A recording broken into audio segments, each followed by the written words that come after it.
We are Steven and Jill. Together, we've been buying and reselling land since the 90s. Our data-centric approach leaves our buyers asking, how can you sell it so cheap? Here on the Land Academy Show, We answer that and more. Steven Jill here. happy Friday. Welcome to the Land Academy Show, entertaining land investment talk. I'm Steven Jack Butala. And I'm Jill DeWit, broadcasting from sunny Southern California. Today, Jill and I talk about how to handle calls from old mailers. And old people. Right now, in this market, and it always happens in downturn, you send all these offers out, and a pretty material percentage of people stick them in a file somewhere, and they just keep them for a rainy day. They don't respond. They don't do anything. They just keep them there. And so stuff happens. Maybe they pass away. Maybe Maybe a virus hits. Yeah, maybe a virus they lost hits. their job. And they say, Maybe a piece they're of property, sick of where they are. I think I got offered $14,000 from those people a couple years ago. I don't know what I did with it.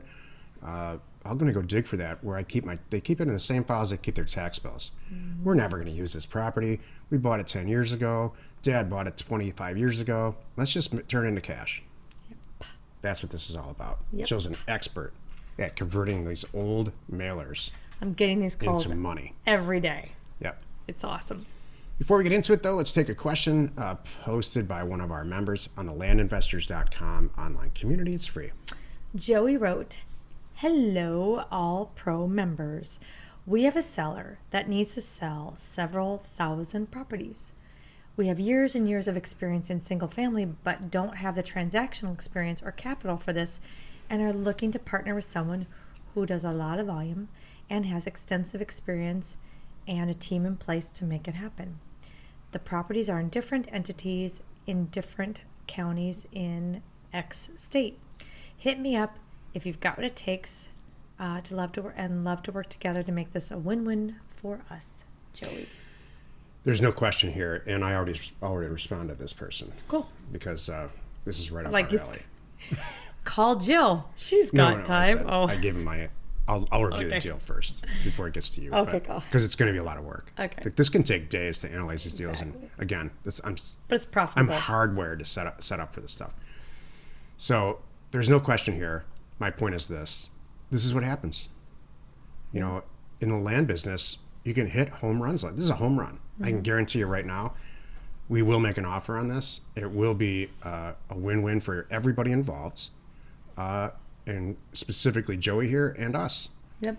And this seller's is just exactly the situation we just described. You know, the SARS hit. They need some dough. Exactly. And where these properties are located is a very new and interesting place for us. It's not the same old on the West Coast. So I'm familiar with that part of the country right now. I know you are. So that's good. So this is what's possible. That's my point. It's very, very likely that at some point, I've done probably eight or 10 deals in my career like this. All of them, we netted well over, $1 or $2 million on each deal. And it can tie up for a long time, which is, it's nothing wrong with that. Yep. Cool. Today's topic, how to handle calls from old mailers. This is the meat of the show. Many of our members have been with us since we started this whole Land Academy back in 2015. And you started this in the 90s. I came along years later, and we are now, and they are getting calls. So our members are getting calls from, 5 years ago. I frequently get calls from 10 or more years ago. And just like you said, it's because, are you looking at a mailer right now? Yeah, I'm going to show, while you're talking, I'm going to show people. Go ahead. You have one. Cool. That's very sweet. So, but sorry, I got distracted there. This is a return letter. Thank you. With 2 cabin properties in California. They just want to get rid of them. Cool. I didn't mean to interrupt you. It's probably distracting. No, not at all. Plus, what I just did is awesome on the audio only podcast. Yes, this is great. Yeah. It's real helpful for everyone. Okay. As I was saying, as Steven alluded to, they get our offers, they're either interested or they're not. And there's a healthy amount of people that they see our offers, they recognize how, they look us up and it's professional. They're not ready to sell, but they're put in their file for a rainy day. Well, guess what? Now more than ever, It's raining. It is. It's raining, and they don't want the property. They don't need the property. They need the cash. Things happen. Things change, and so here we are now. What do you do when these guys are calling you back from a mailer that, by the way, that reference number, you don't even remember what it was? Good luck finding it. They're calling you now, going, "Hi, you sent me an offer back in 2007 or 2015. It doesn't matter. I want to sell." How do I handle those? Well, here's what you do. Number one, they know your offer price is probably going to be different. I do just in my conversations kind of remind them of that, just to make sure we're on the same page. I'm like, wow, you've got a letter from when? Boy, we were mailing that part of the country back in 2005, and I'm sure you know what I was offering back then. Might be a little different today, but let's take a look at that. So that's pretty much how I get that out of the way. Number two, remember that your time is super valuable, especially right now. I've got my normal mailers going out. Now I've got these coming back. I really got to be on it and make some quick decisions. So in a perfect world, you are always have something open or available. Have your laptop around if you're traveling, or maybe hopefully you're at your office, and you can quickly, I want you to right now if you're not good at it, I want you to get good at it. The guy's calling you up. He gives you a reference number. We all know that you can't find it because it's from so long ago. It doesn't matter. You can just ask him about the property. What state is it in? What's the county? What's the parcel number? Do you see on there something that says APN? Do you have a tax record nearby? Something you can look at that we can get the parcel number? I want you to be looking it up, be comfortable talking to them on the phone for a few minutes while you look it up. You could do this in just seconds, really. Another tip, too, by the way, if you really are in trouble and they can't find it, I will quickly jump into Title Pro. As a Land Academy or House Academy member, you have access to Title Pro 24/7. That's my favorite, to go in there real quick and search by owner name. I can put in the owner name and the county and zero it down, and usually I'll have a list of 20 properties that I can go, oh, there it is, and they go, yeah, that's it. And now I'm looking at it, and I take the parcel number from Title Pro and I pop it into Neighbor Scoop real quick, and then now I'm looking at it on the map, and I have all my details as normal. And I want you to be picky. If you're not buying in that area anymore, it's okay to say, like, we have a few areas that these mailers are so old that it might be a little teeny lot that back in the day we would spend a couple $100 for them and sell them for $1,000, and right now it's really not worth my time, and it's okay to say that. And you might even want to just pass it off to somebody else. If you have the time or the manpower, the energy, you want to spread the love and give it to a new Land Academy member that's starting out, you could jot it down and just say, hey, I'll see if someone else is interested, and they'll give you a call, kind of thing. That would be a nice thing to do. No matter what, I want you to look at the property, spend a few minutes, talk to the person, and try to make a quick decision. That's right. While they're on the phone right there. And at the very same time, so here's how I want it to go. Mr. Smith, thank you so much. I appreciate you hung on to my letter. You know what? I am still interested in this property. Give me just, as I'm looking at it right now, and I'm toggling over here, what you're doing is you're looking at it on Neighbor Scoop. You're probably looking at it on Google Earth, seeing what's down the area. You also just threw it into, I don't know, Land Watch, Land and Farm, Realtor, somewhere that you're looking at it, just to kind of get an idea of what's for sale in the area, what's moving now. And you can quickly, like we do this all the time on our weekly member calls, say, here's what I would offer, and make it a number that feels really good to you. I want you to offer something a little bit nutty that if he says yes to it, you got to buy it. And you're going to say, you know what? I know I offered $8,995.32 for it back in 2015. Here's what I'm willing to do right now. $5,000 cash, net to you, and I can have a notary out there next week. Does that work? And they're going to go, shucks, really? And I'm going to go, yeah. And they're going to go, and okay. That's a lot of how it happens. And then at the same time, then I want you to go, while we're all still on the phone, I want you to go, awesome. So let me get what's the best place for them to come to? Let's and then start writing down the details and make it happen right now. What day what day, or can you give me a couple days next week that are good for you, and I'll make a notary happen. So that way you've made the deal, you've got all their information, you're staring at ownership. You've got all these questions figured out right now on the same phone call, and you're putting the deal together. And so all you're going to end up doing by the time you hang up the phone with Mr. Smith right here is hooking up a notary, and you've got 2 windows. He's available Thursday afternoons and Fridays before 2. So all you got to do is find a notary that works at that time.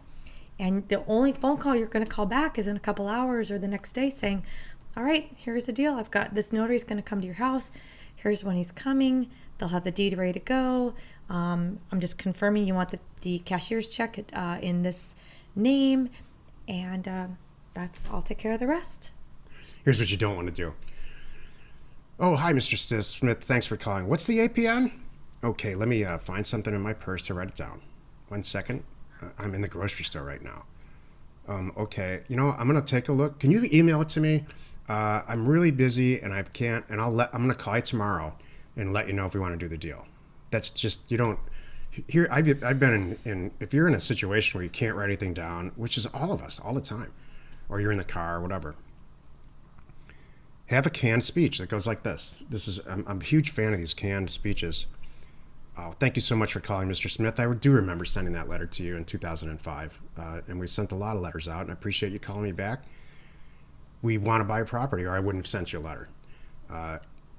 It's just a matter of price now, because as you know, the markets have changed, and I need to confirm that. What was the price that we offered you again? I don't remember. It was $8,000? Okay. That sounds reasonable. I'm going to check the price. As soon as I get back to my office in a couple hours, I'm going to check the price. What's the best place to call you? And we'll try to wrap this up today. You want to have confidence. This is a huge issue with brand new people that please listen if you're serious about this. As fast as you can start talking about price, that's as fast as you're going to get the deal done, or you're going to find out it doesn't work. I've seen new people, new person after new person after new person fail at this for the beginning of their part of their career because they just don't want to talk about money. They spend hours of due diligence for nothing. If it's because of how they were raised, I don't know. But I know that in that very first, at least minute, maybe 2 minutes of talking to the person, you want to say some version of, does the price still work for you on the letter that we sent? And they're going to say, oh my God, no. You sent a letter for $4,000. I need $40,000. Okay, thanks very much. Have a great day. And it's over. So you don't waste your time, like Jill said. Or you get them to a point where they're at that $4,000 number or whatever it ends up being. So price when you get to talk to these people, number one. And number two, if they identify with you, then everybody identifies with Jill, which is why she's so good at this. I did this for years myself on my coffee table. So I know what works and what doesn't. I just don't happen to enjoy it at this point in my life like Jill does. I like to do the data piece. But I know what they respond to. They want confidence. They want to know that you're going to follow through with what you say. Yeah. And price, in almost all cases, is not their primary goal. Their primary goal is to just get it out of their life and get some cash. And $12,000 at that point or $4,000 to them is probably not going to matter as much as you think. It's true. Which is your profit margin in a lot of cases. And they want it to be easy, and they want to trust you. And so you need to practice, I think, in a mirror or with your spouse. Role playing. Jill and I have done this. Or with other members. Do it with other members. Do it with each other. We've done it before on our calls, like role play. We've done it here with role play. I just did it. It's true. We spend so much time talking about data and pricing and all that, and probably not enough time talking about the Jill side of this, which is how to talk to these people, which is why this was Jill's idea. Thank you. It's imperative. That's right. I brought up the show on purpose because I'm feeling it now. So I'm sure if you've been with us for more than 5 minutes, you are too. Old mailer. And what's funny? I'll end on this. It's funny people think like, oh, that mailer didn't work out.